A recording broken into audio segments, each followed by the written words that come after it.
Eu sou Leia Silva, de Mulheres de Alma Curada. Sentimentos que aprisionam a alma, Gilmar Vieira Chaves.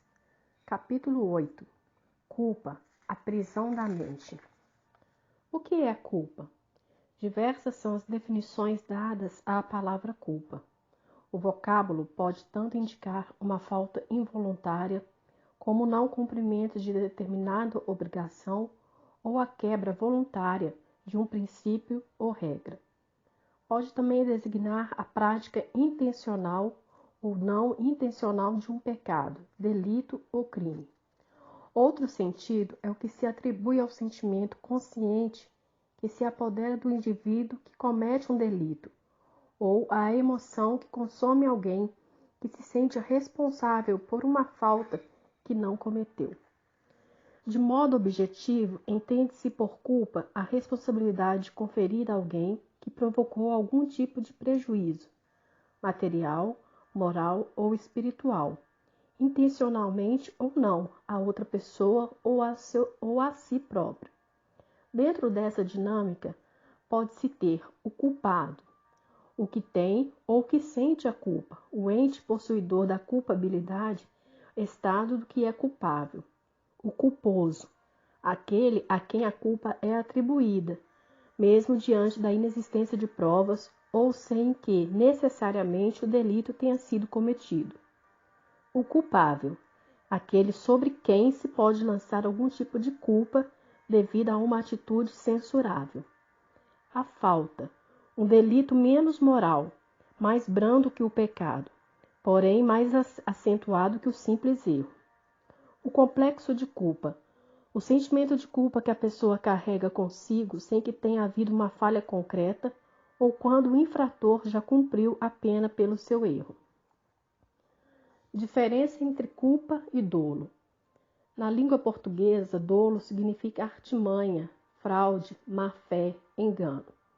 Assim, quando em dada situação comete-se um delito sem a intenção de prejudicar outro, tem-se o crime culposo. Porém, quando existe a intenção de causar dano, o crime é doloso. Neste caso, a penalidade será sempre mais severa. Todavia, pode-se afirmar que, inocente ou não do ato praticado, em ambas as situações, culposa ou dolosa, tem-se o culpado. Quando o apóstolo Paulo disse que não fazia o bem que desejava, mas o mal que não queria, esse praticava, Romanos 7,19, ele não estava se isentando de culpa. Ele sabia que fazia o que não era certo. Ele sabia que cometia um dolo, engano, ainda que se tratasse de um auto-engano. Sentimento de culpa. Há uma questão sobremodo importante nessa tratativa, independente de ser diante de um evento doloso ou culposo, a saber, o sentimento de ou da culpa. O sentimento de culpa, mais do que uma dinâmica racional, é um fenômeno emocional, e há diversas teorias relacionadas às razões do seu surgimento, como as destacadas a seguir. Quando exigimos muito de nós mesmos, imaginando que deveríamos alcançar resultados que transcendam a média, seja nos estudos, no trabalho, na vida religiosa, na prática de um hobby ou mesmo no trato com a pessoa amada. Quando ficamos aquém daquilo que idealizamos ou não aceitamos aquilo que de fato somos. Quando não conseguimos nos superar ou superar o outro, podemos sentir-nos profundamente tristes e frustrados. A simples conscientização do fato de que a matriz de nossos insucessos somos nós mesmos pode instaurar na alma o sentimento de culpa. O indivíduo pode ter cometido no passado desvios morais ou pecados que o fizeram ser rotulados de modo réprobo. Por exemplo, ex-presidiário, ex-drogado, ex-adúltera, ex-corrupto, ex-prostituta e etc. Esse indivíduo, mesmo tendo se arrependido de seus erros e resolvido suas questões, poderá ser tomado por um sentimento crescente e implacável de culpa, que o manterá cativo e autolimitado.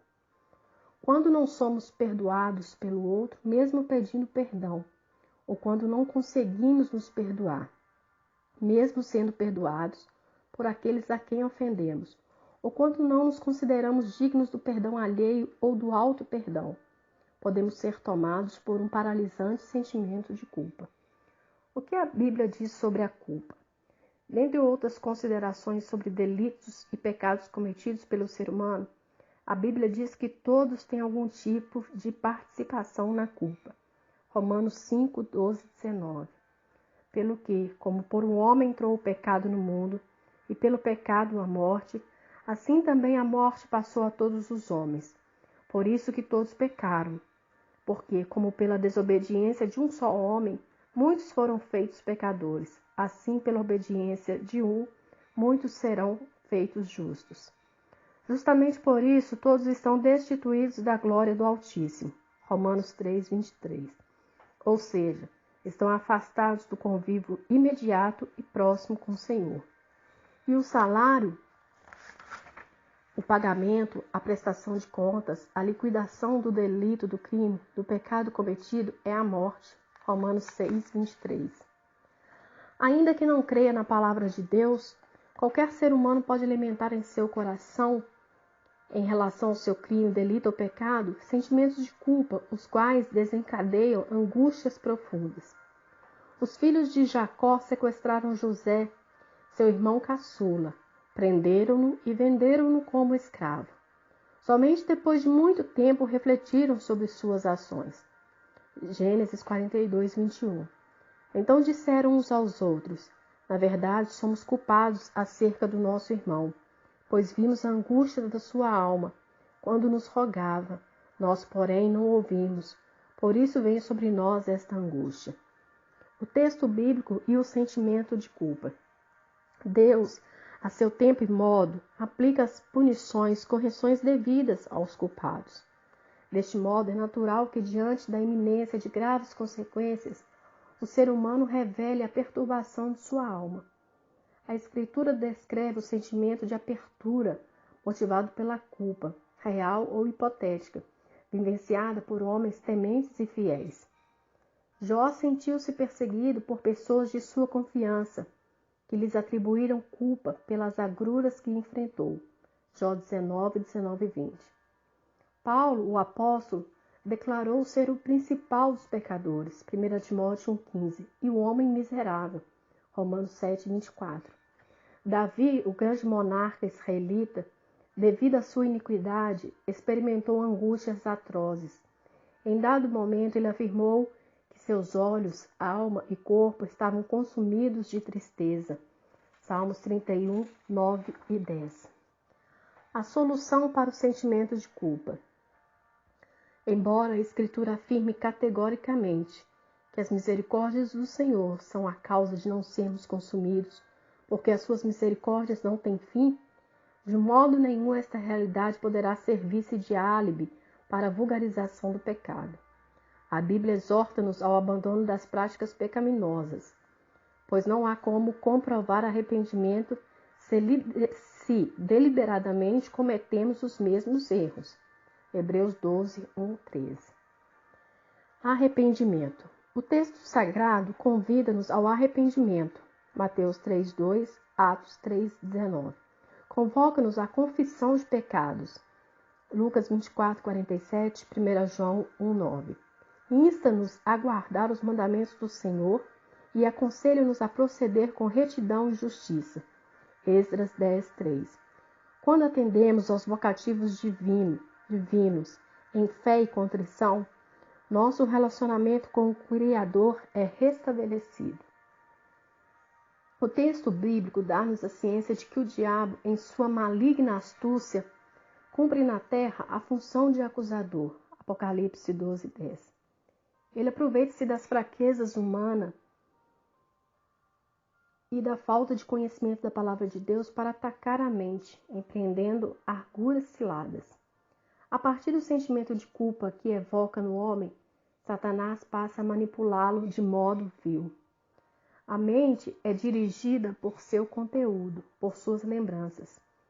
Paulo, ao escrever aos Romanos, dedica-se a esse assunto. O apóstolo diz que não devemos nos conformar com tais conteúdos e lembranças. Ao contrário, precisamos reciclá-los. Romanos 12, 1, 2. Pedido de perdão a Deus. A culpa é o fruto de uma falta cometida, seja contra Deus e sua lei, seja contra uma pessoa, uma instituição ou uma constituição. Pedir perdão é o sinônimo de confessar o erro, e este é o primeiro passo a ser dado em direção à libertação do sentimento de culpa. Pedindo perdão ao próximo. Por meio do arrependimento e confissão de pecado, o homem pode obter a salvação como resultado da graça que há em Cristo Jesus. Efésios 2, 8 e 9. Por meio da confissão e pedido de perdão ao próximo por faltas cometidas, o infrator é declarado livre da culpa, e aquele que libera o perdão concede ao outro o direito da consciência pura e inocente, renascendo para o relacionamento e a vida de uma maneira nova, ainda que sigam por caminhos diferentes. Colossenses 3:13. Quando confessamos a nossa culpa ao próximo, somos sarados. Muitas comunidades cristãs estão sendo destruídas pela falta de perdão. Dar a outra face, caminhar a segunda milha, amar como Jesus amou, é o princípio da cura, libertação e restauração da alma e do corpo de Cristo como um todo. Textos bíblicos sobre o assunto. O meu pecado está sempre diante de mim. Salmos 51, 1 a 5. Convencidos do pecado, da justiça e do juízo. João 16, 1 a 8. Judas retirou-se e foi se enforcar. Mateus 27, 1 a 5. Pedro chorou amargamente. Lucas 22, 33, 57, 58 e 60 a 62. Arrependimento e perdão de pecados. Atos 3, 10, 19. Perdoar para ser perdoado. João 20, 19 a 23.